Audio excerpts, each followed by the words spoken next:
विघ्नहर्ता शुभ नाम है, मंगल का अवतार। जहाँ गणेश विराजे, पूरी हो हर पुकार। पौष मास की पावन बेला, संकष्ट सुक्ति थी। जो सुनता यह कथा, सदा कटे विपदा की रीति। आप सभी को संकष्टी चतुर्थी की हार्दिक शुभकामनाएं। पौष मास की संकष्टी चतुर्थी का यह पावन दिन गणपति बप्पा की आराधना और उनकी कृपा प्राप्त करने का अनमोल अवसर है। जो भी भक्त सच्चे मन से आज की इस कथा का श्रवण करता है, गणपति बप्पा की कृपा से उसके जीवन से सभी कष्ट और बाधाएं समाप्त हो जाती हैं। भगवान गणेश जी की कृपा से जीवन में सुख, शांति और सफलता का संचार होता है। आइए अब भक्ति भाव से आज की इस कथा का शुभ आरंभ करते हैं। संकष्टी चतुर्थी की कथा के विषय में धर्मराज युधिष्ठिर महाराज ने भगवान श्री कृष्ण से पूछा था। ऐसे ही एक बार पौष मास के कृष्ण पक्ष की चतुर्थी का अवसर आने से पहले धर्मराज युधिष्ठिर ने भगवान श्री कृष्ण से पूछा, हे माधव, पौष मास के कृष्ण पक्ष की चतुर्थी का क्या नाम है, किस नाम से जानी जाती है और इस चतुर्थी में किस देवता की पूजा की जाती है? इस दिन का क्या महत्व है और कृपया इस पवित्र दिन के महात्म्य का भी वर्णन कर दीजिए। तब धर्मराज युधिष्ठिर को भगवान श्री कृष्ण ने एक कथा का श्रवण कराया था, जिसमें कैलाश पर्वत पर विराजमान देवी पार्वती जी ने स्वयं भगवान श्री गणेश से संकष्टी चतुर्थी के महात्म्य के विषय में पूछा था। देवी पार्वती जी ने भगवान श्री गणेश जी से पूछा, हे पुत्र, पौष मास में किस गणेश की पूजा किस तरह से करनी चाहिए और उस दिन क्या भोजन करना चाहिए? तब विघ्नहर्ता श्री गणेश जी ने कहा, हे महादेवी, पौष मास की चतुर्थी विघ्न विनाश होती है। इसमें लंबोदर नामक गणेश जी की पूजा करके भोजन के रूप में केवल गौमूत्र ही पीना चाहिए। व्रती को पहले की संकष्टी विधि से पूजा करना चाहिए, अर्थात दिन भर शांत भाव से निराहार रहकर व्रत करे। दिन में ना सोएं, ब्रह्मचर्य का पालन अवश्य करे। रात्रि में पूजन के बाद ब्राह्मणों को भोजन कराए। दूध से बनी खीर में शुद्ध घी मिलाकर गणपति मंत्र से हवन करे तो वह शासक को भी अपनी वशीभूत कर सकता है। इस संबंध में हम आपको एक प्राचीन कथा सुनाते हैं। एक बार राक्षस राज रावण ने सभी देवताओं को जीतकर मदान होकर संध्या कर रहे बाली को पीछे से कसकर पकड़ लिया। बलशाली बाली रावण को अपनी कांख में दबाए हुए आकाश मार्ग द्वारा किष्किंधापुरी में आया। वहां उस बंदी रावण को अपने पुत्र अंगद के लिए खिलौने के रूप में दे दिया। रावण के गले में रस्सी बांधकर अंगद ने उसे नगर में घुमाना शुरू किया। विश्व विजय रावण की ऐसी दशा देखकर सभी नगरवासी हंसने लगे। जनता कहने लगी, अरे देखो तो सही, यह विश्व विजेता रावण आज राजकुमार द्वारा सड़कों पर घुमाया जा रहा है। पूर्ववासियों की बात से लज्जित होकर रावण लंबी लंबी सांसें भरने लगा। उसका सर्प चूर हो गया। उसने अपने नाना पुलस मुनि का स्मरण किया। अपनी नाती की दिन पुकार सुनकर मुनि को आश्चर्य हुआ कि उसके नाती की ऐसी दशा क्यों हुई। अत्यंत गर्व करने से देव, मानव, मनुष्य आदि सभी का पतन अवश्य हो जाता है।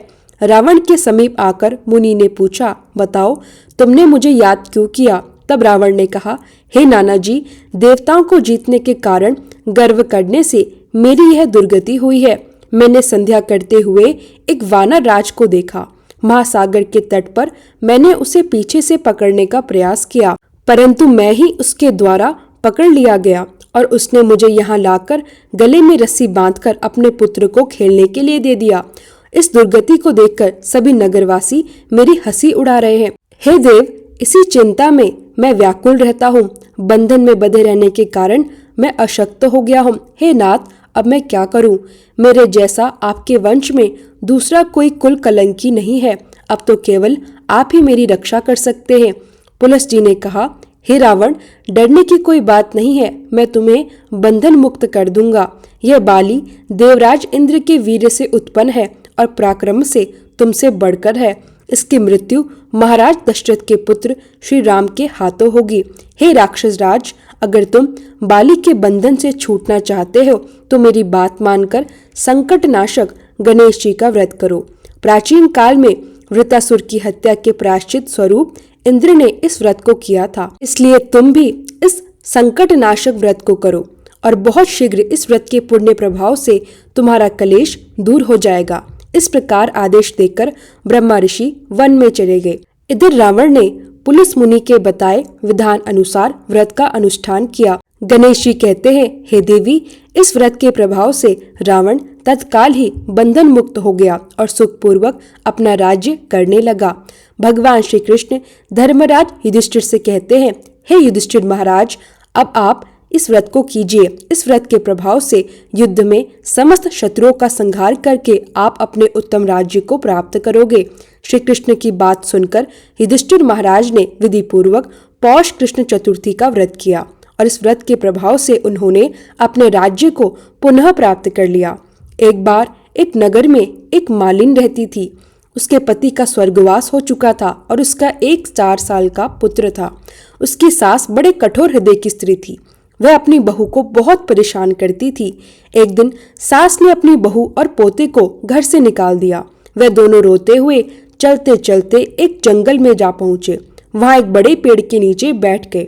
वहां से थोड़ी ही दूर गणेश जी का एक मंदिर था। लोग वहां गणेश जी के दर्शन करने आते थे। दर्शन करके गणेश जी को प्रसाद चढ़ाते थे। फिर वह प्रसाद सबको बांट देते थे। इसी प्रसाद से माँ बेटे का गुजारा होने लगा। अब दोनों गणेश जी की पूजा पाठ में लग गए। एक दिन उन्होंने सोचा, क्यों ना हम भी जंगल से फूल लाकर बेचें। अब वे रोज जंगल से फूल लाकर उसकी माला बनाकर बेचने लगे। साथ में पूजा की सामग्री और प्रसाद भी बेचने लगे। इससे उनको आमदनी होने लगी। गणेश जी की कृपा से उनकी आमदनी अब बढ़ने लगी। जल्दी उन्होंने मकान और एक दुकान भी बना लिया। एक राजा की लड़की मंदिर में रोज पूजा करने आती थी। मालिन के बेटे को देखकर राजकुमारी उस पर मोहित हो गई और उससे विवाह करने का सोचा। उसने अपनी भाभी से अपनी मन की बात कही। भाभी अनुभवी थी। उसने कहा, यह तो मालिन का बेटा है और तुम एक राजा की बेटी हो। अगर तुमने उससे विवाह किया तब तो तुम्हारी बड़ी बेइज्जती होगी। लेकिन राजकुमारी अपनी बात पर अड़ी रही। उसने कहा, भाभी, मैंने तो प्रतिज्ञा कर ली है कि मैं उसी से विवाह करूंगी। अब भाभी ने घर जाकर सारी बात राजा को बता दी। राजा ने मना नहीं किया और इस विवाह के लिए तैयार हो गए। फिर उन्होंने बड़े धूमधाम से अपनी बेटी का विवाह उस मलिन के बेटे के साथ कर दिया। मालिन ने सबसे पहले बेटे और बहू को गणेश जी के मंदिर में ले जाकर पूजा पाठ करवाया और गणेश जी का आशीर्वाद दिलाया। इसके बाद पूरे नगर में यह बात फैल गई कि गणेश जी की पूजा करने से सब दुख और कष्ट दूर हो जाते हैं। यह बात सुनते ही अब तो नगर के सभी लोग उस मंदिर में आने लगे। मालिन और उसके बेटे की बिक्री भी और भी बढ़ गई। उधर उसकी सास के बुरे दिन आ गए। अन्नदाता उससे रूठ गए। अब वह भूख से मरने लगी। एक दिन रोती धोती वह भी गणेश जी के उसी मंदिर में आ पहुंची।